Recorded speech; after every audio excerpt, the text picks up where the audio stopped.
We're going to be talking about Google apps and applications for the next 45 minutes or so. So let me start with a bit of an introduction. Google has become an integral part of our computing lives. It's initially been built to provide a powerful search engine to collect information from all over the internet, and it's grown to provide many apps and services in such areas as communications, navigation, entertainment, and information management. Google Apps were initially for use by our stationary desktop world, but more recently, its apps and services have been made available to our mobile on-the-go world. So Google has become a big part of our worlds, both at home and on the go. And I guess this is a good opportunity for a disclaimer. I am not, or never was, an employee of Google, and I'm not a shareholder of Google. So I say most of this because I enjoy using most of these apps, and they've been very useful to me after the last many years. So here we go. So Google is a multifaceted company. It started out in search, and of course it's got quite a presence right now in cloud computing. Some of these things will be familiar to you: the Google Drive, Google Docs, Earth.Google, and Gmail, of course. Google is also involved in browsers. The Chrome browser has been around for quite a while, and Google has launched into hardware through the Chromebook, Chromecast, and Google Home, which is similar to Alexa, if any of you have that at home. So Google, the company began really in 1998, started as a research project. It was developed to develop a search engine. It was valued at about, here I say 82.5 billion. That may have changed last week. So we'll have to see as time goes by. And another interesting thing with the company, in 2015, Alphabet, which is a company, was incorporated to be a holding company for Google and all of its other segments. Some of the other segments are Waymo, which is involved with autonomous vehicles, and Nest, home automation. And there's another company I'm not familiar with, but it's called Calico. So they have quite a presence. So Google, the browser for Google is Chrome. Probably 2/3 of the people using a browser are using Chrome right now. It's been around since 2008. It was originally for Windows, but now it's available for many operating systems. And it's got quite a share of the browser activity, whether it's 62% or 65 or 58, probably doesn't really matter. That varies as time goes by because browsers come up with new features, and those features eventually find their way into all the other browsers. But Chrome has had quite a history.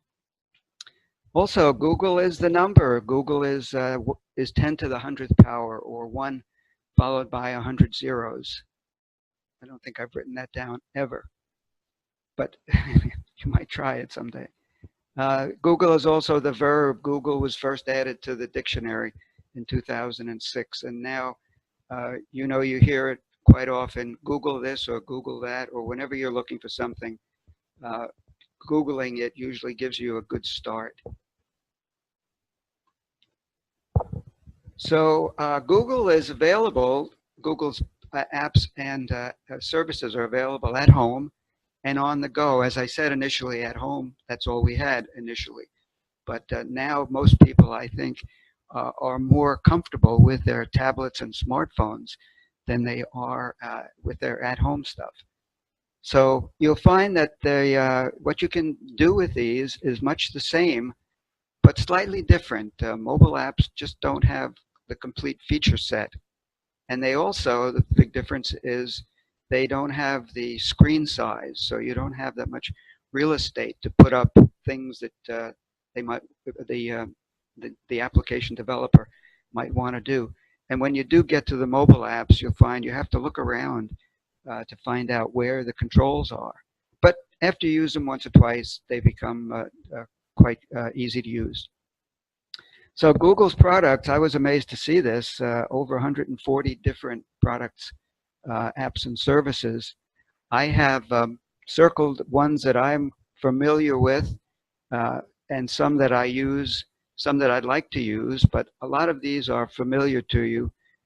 Calendar and contacts is really, calendar, contacts, and Gmail are the focus of my use of Google. The Google Drive is a very useful cloud storage device. Android Messages is something for texting. This Gboard is a different keyboard that you can use on your Google Android app. I haven't tried it, but it seems like there are a good number of features available. Going down this second group of apps, Google Home is something to that works with home automation. Google Maps, of course, is for navigation. Google Keep is something that you have to store notes and texts and any pieces of information that you would want to store in a note taker. This is an online note taker. And Google Duo up in the top there is kind of nice in that it allows Android devices to effectively do video chats with iOS devices or Apple devices. Before Duo, people who had iOS devices could use FaceTime and they could video chat quite nicely. With the Android device, you had to use something that was only Android, or maybe you could get away with using Skype. But now with Google Duo, which is available both for Android and iOS, you can video chat with an iPhone as easy as you can with another Android phone. So I think that's one of the biggest improvements in the last 6 months. Let's see, on the third list here we have YouTube, which is obviously, I assume everybody is quite familiar with YouTube, although we'll talk a little bit about it later. And then search and Waze. Waze is for traffic. It's crowdsourced traffic, and we'll talk a little bit about that later on. And Translate, something we won't talk about, but Translate gives you the ability to translate text between 100 and some odd different languages. It's quite impressive and quite useful. So this is an interesting history and the future of Google. I can't really say much about the above the timeline there, that blue timeline. Anything before that looks like it's happened. Anything above is strictly conjecture. But Google is a company that is certainly on the go. Whether or not, well, we probably will get a Google car. Whether we'll get a Google president or not, that's up to the future. So we'll look at these Google products here. Search, email, and calendar are really the focal point of my use of Google. And then YouTube and Google Drive, Google Maps, Google Docs, Photos, and Waze. And I put this up specifically to show you the icons for those apps. The icons are necessary when you get into the mobile world. A lot of times you need the icon more than you do the name. So it pays to become familiar with all of the icons for the particular products and services. So when you're at home, you can find all of your Google apps if you go to www.google.com, and you'll see the standard Google front page. Google has always had a very, very plain front page, although recently I see a little pizzazz has been added. But it's basically a place for you to type in a question. or type in what you want Google to do for you. And that's the search engine. If you want to use the other facilities, when you're at home on your laptop, you go to the All Apps button, which is that button up at the top, which this is 9 dots. This indicates that there are multiple apps behind that, and you'll see that's also that icon is used in the mobile apps. But that's your entry to all of the Google apps that you have available to you when you're at home. When you're on the go, you may find that all your Google apps are in a particular folder. Some manufacturers of phones and tablets put them into a folder for you, or you can go about doing that yourself. If they're not in a folder, you can certainly get them by clicking on the All Apps button. You know, this is the All Apps button on this particular phone. And then you'll see all the apps in alphabetical order, and you can go and pick the ones you want to use. You can put them in a folder or not. Just put them up on your screen, on one of your home screens, and use them as you see fit.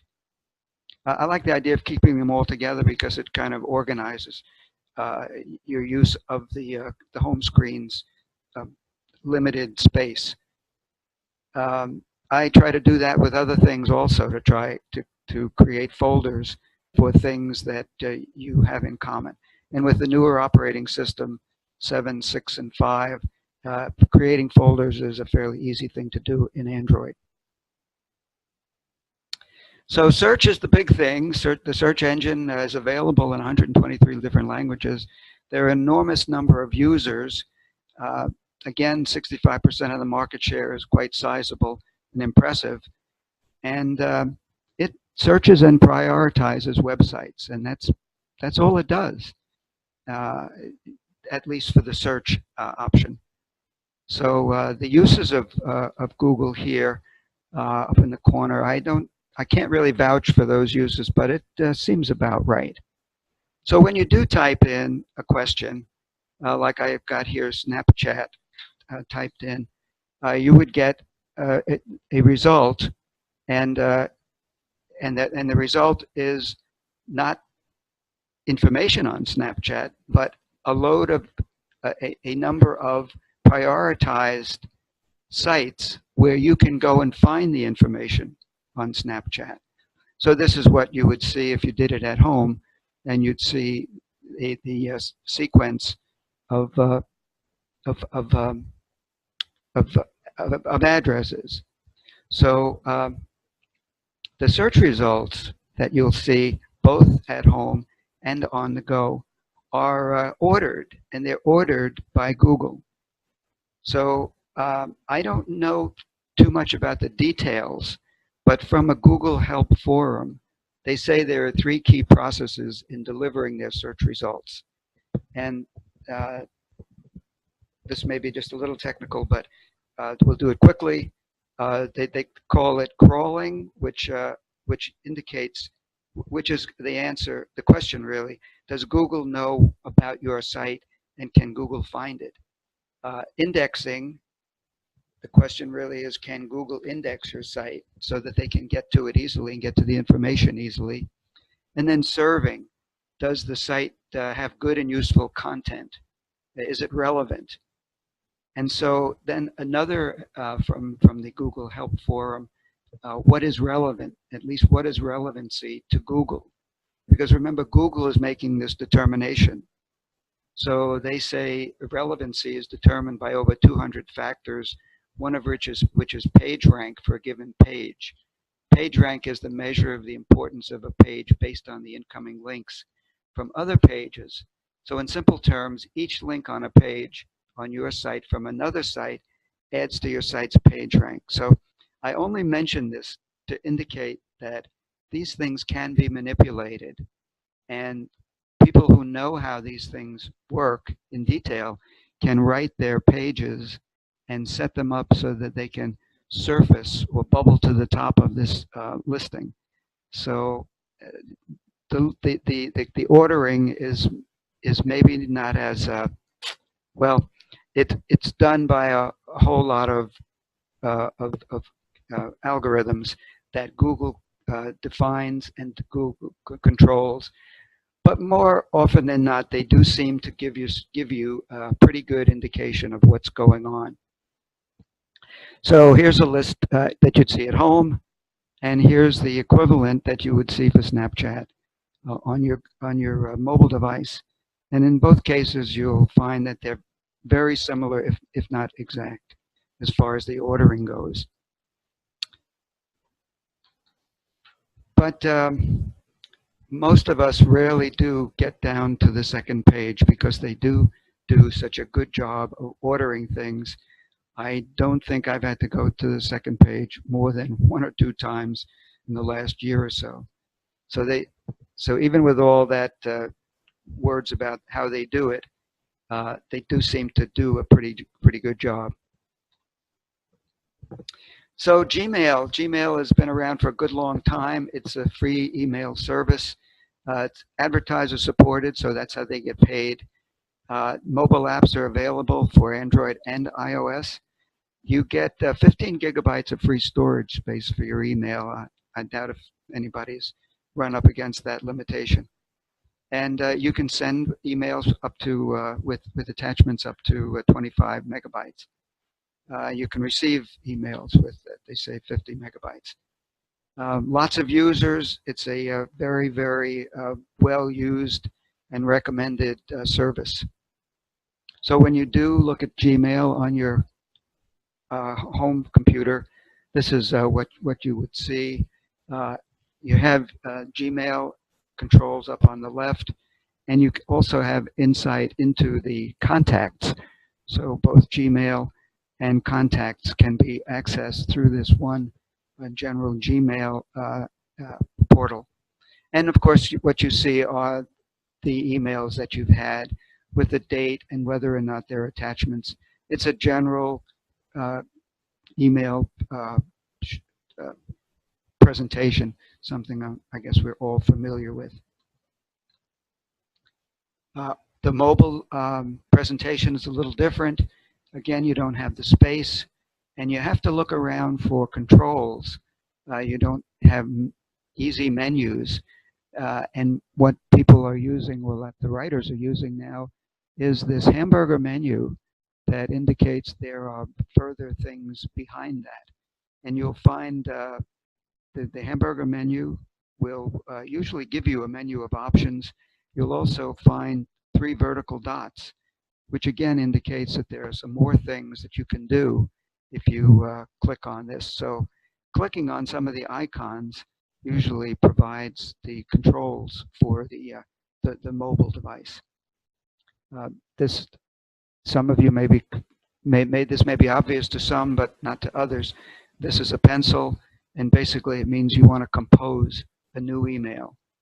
And the search icon, I guess, is very, very common, has been common for quite a while. So most people are aware that that's the icon you want to click on to search for something.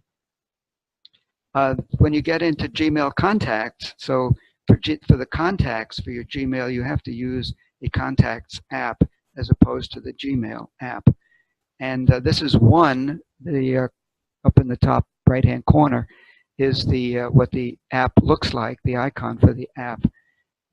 This one I like for one reason. You can get a presentation of all your contacts, or you can click on favorites and then get the starred favorites that you've created. So if you're looking for a number that you use quite often and you've started, it'll show up in the top. So it's very convenient. Not all of the contacts apps will do this. Some of the contacts apps will have other capabilities. There's one that I've used that gives you the ability to assign different ringtones to different people. This particular one doesn't. But all apps are not created equal, and you kind of have to try them out to see which ones you like best. And it seems like we can never get off some mailing lists. You can just go so far. So Calendar is one of those really good basic apps and applications on the home computer. This is a time management and scheduling service. Um, Mobile apps are available for both Android and iOS, and you can create and edit events with starts and stop times uh, on a calendar. And the neat thing about this is you can then take your calendar with you on your phone. You just use the calendar app on your phone, and you've always got an indication of what's going on with you and the rest of your family if you combine your calendars. You can put your events on there, and then you can look at them by day, by week, by month, and you can combine multiple calendars. And they even have a few special calendars for holidays. I've included one for birthdays. So I've got 3 calendars. This is what the calendar would look like at home. Uh, up well, it's basically, this is a month's presentation. You can see up on the top, you can choose day, week, month, or whatever, how you want to look at it. The more you want to see, the smaller the information per event is going to be. When you get down to by day, you can see quite a bit of information for each event. Phil, could you adjust your mic just a little bit? You're popping a lot. Okay, how's this? Okay. No, you're still popping. Don't put it right in front of your mouth. Maybe a little bit away? Yeah. How's that? We'll give it a try. Okay. So the calendars that you put on, that you combine, are in the lower left-hand side here. And I've got 3 calendars here. I've got my calendar, my wife's calendar, and a third calendar that I have birthdays and anniversaries and days that I just don't want to forget. So I have all of those being presented to me at home or on the go through the calendar app. And this is what it looks like on the calendar app. On your phone, again, it's a smaller screen, so everything is quite compressed. But you can look at it on a month presentation or on a week and on a day. But when you get down to a week, you can pretty well find what's going on. This indicator over here is what it is, where you are in the week at the time. So I took this screen capture at 4:30 on Sunday the 5th.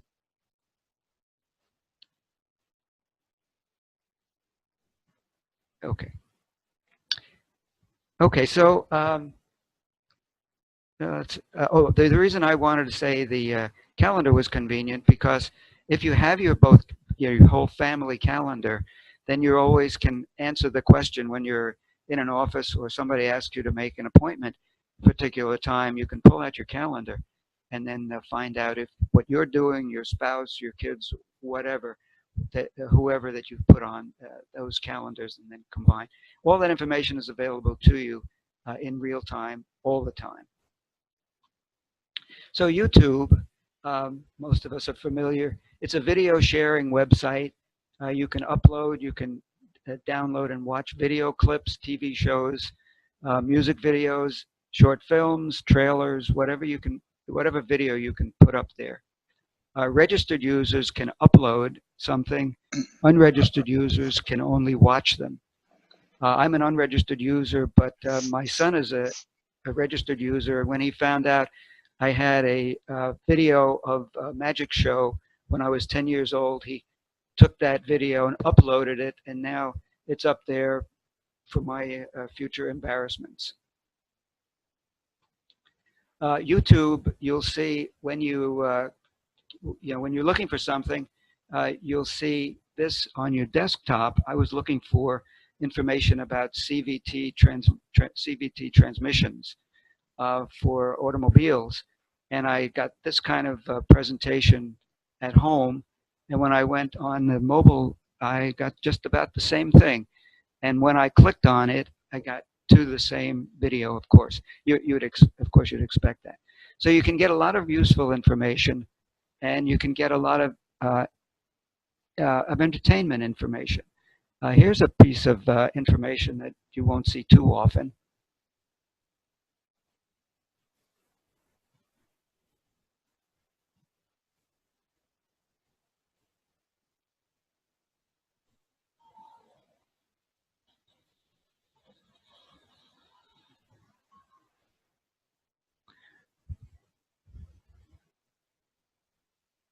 Pretty exciting kind of stuff that you can get on YouTube.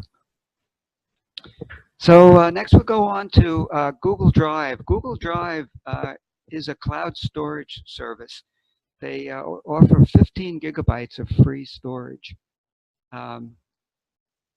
You can synchronize this. You can put all of your information up there. It's very convenient.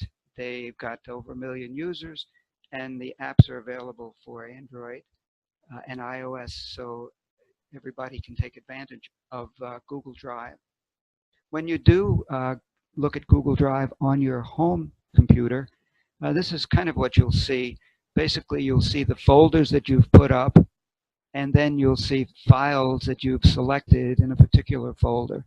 And you have all of the controls and the ability to work with the files and folders up on Google Drive like you have using File Explorer on your home computer. So you'll be able to create folders and then move files into folders, move files between folders, create folders in folders, and then create a whole hierarchical arrangement of folders. This is much like OneDrive and Dropbox and Box, those other services that provides space up in the cloud for where you can put all of your information, videos, movies, music. And these are very useful for transferring large files. As I had mentioned before with email, there's a limitation on the size of the attachment. So if you want to move a large number of files or a number of very large files, you can upload those files to your Google Drive and then download them to the device, or you can send a link to a person and have them download the files that you've put in a particular folder for them. So you can transfer files, gigabyte files, without using email. So here's some of the features, things that you have that you can do. You can create new folders, you can upload files and folders, and basically you can organize on the desktop, and you can organize, well, these are more things you can do on the desktop. Again, more controls for creating and managing your folders and files. And in order to share them, you create the link. It's as simple as clicking on copy link. You get that link, goes onto the clipboard, and then you can go into your email and take that link, put it into an email, send it to somebody, and then they'll have access to that folder that you've created. And the mobile application is pretty much the same. You're going to just see the folders and the files that you've selected and have the ability, again, to upload and download things. But in this case, you have to go and use these menus and get familiar with what's behind them, and so you know how to go about doing the same things you would do at home on your laptop. And of course, hitting the plus sign down here is what you use to get into some other features. This symbol here, this icon, is for sharing a file. That one didn't look very intuitive to me. When you go to send a file, you look for this paper airplane.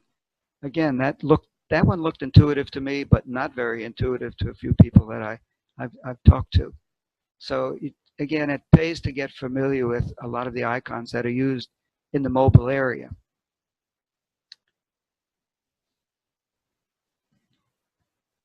And I guess there's still some misunderstandings about the cloud, but people are learning as time goes by. Google Maps is a mapping service providing maps, satellite and aerial imagery, street maps, panoramic street views, and giving you the ability to plan a route, basically get directions. Originally, it was a desktop program, and then when it was launched in 2005, the mobile app for Android showed up in 2008, and the Apple showed up a couple of years later. Well, I guess if it's built by Google and it's going on Android first, Apple later, that kind of makes sense, especially since Android has the lion's share of users out there. You can get turn-by-turn navigation with Google Maps. I'm sure many people have used it at this point. At home, while you see maps and you can get directions, you're really not going to use navigation at this point because you're at home sitting in your desk chair. But when you're out on the go, you will be using the mobile app, and the mobile app will allow you to plan and then navigate. When you do use the navigation feature, you have to have your GPS turned on. I know a lot of people would like to keep their GPS turned off because it does use a little more battery power. But when you're navigating, you have to use GPS. It's the only method of determining location that gives you the resolution to tell you which lane to be in when you get to an intersection. And you'll find some of these features underneath the menu on the top of this screen. When you do click on menu, you'll see in order to do navigation, you just click Start Driving. It'll ask you to pick a place. You pick a place, it'll give you a map of how to get to that place. And then if you've got voice turned on and things set up right, you'll get voice directions, turn-by-turn directions to get you to the destination. So Google Docs is really a word, Office suite that Google provides up in the cloud. There's a word processor, spreadsheet, a PowerPoint presentation, and you're able to create and edit files online. You can collaborate with others.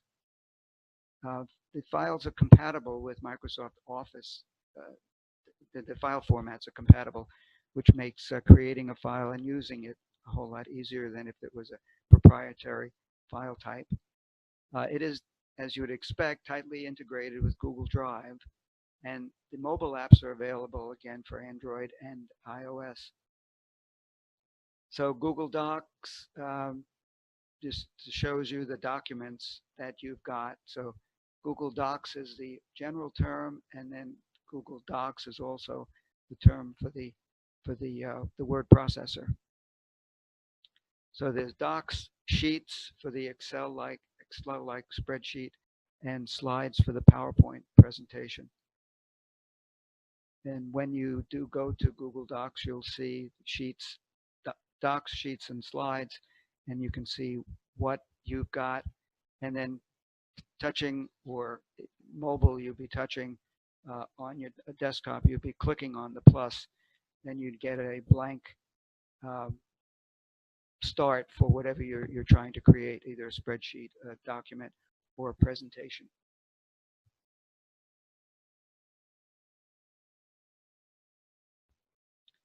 Phil, we're kind of losing your voice right now.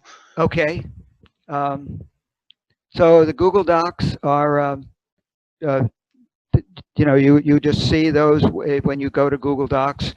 Google Docs to Google Sheets and Google Slides would be available, and you can use any of them on your mobile device. Each one of these is a presentation of that particular app.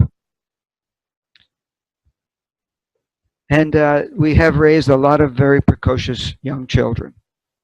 That's because Excel has been around for quite a few years. So Photos is a photo storage and sharing service.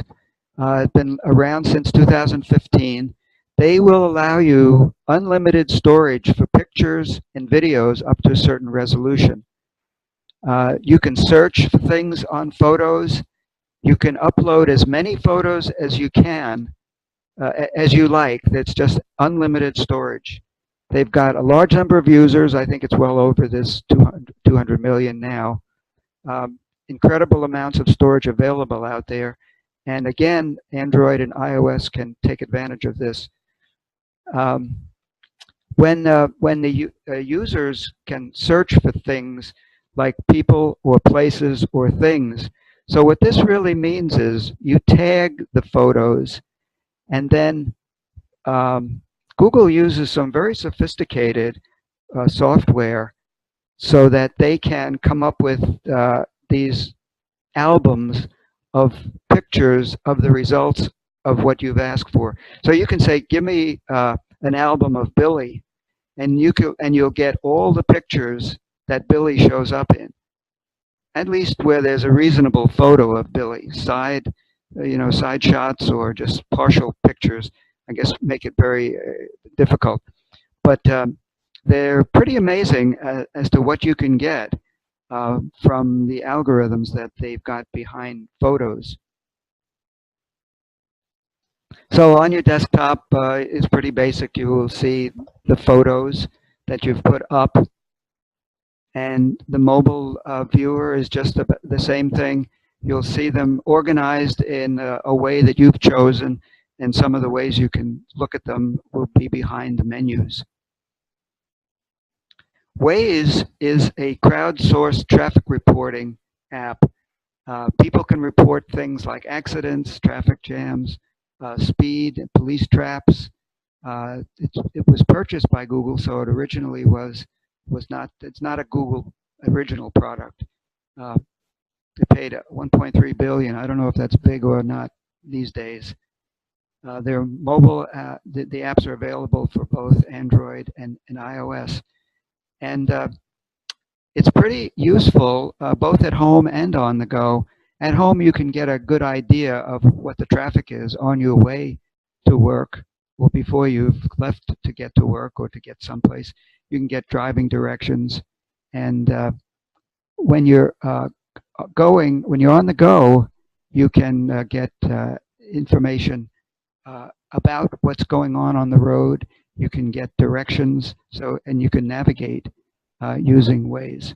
So most of the times, you'll be looking at these little circles along the roads, and you'll get some information about what's going on at that particular point. If there's nothing going on, which is of course the best thing and what you look for, well, you'll typically get reports about smokies or police at mile marker whatever, and you get just an idea of what's going on that road. So it's kind of useful when you're on the road, and as things change, you can get a pretty good idea of what's going on. It's also very nice to have available if you're stuck in a traffic jam. I was stuck in a traffic jam a while ago. After we had been on the road an hour, we were stopped. It turned out we were stopped for another hour. And I think just the fact that we were able to use Waze to find out what was going on way up ahead of us was worth about 10 points on my blood pressure. So it can serve many purposes.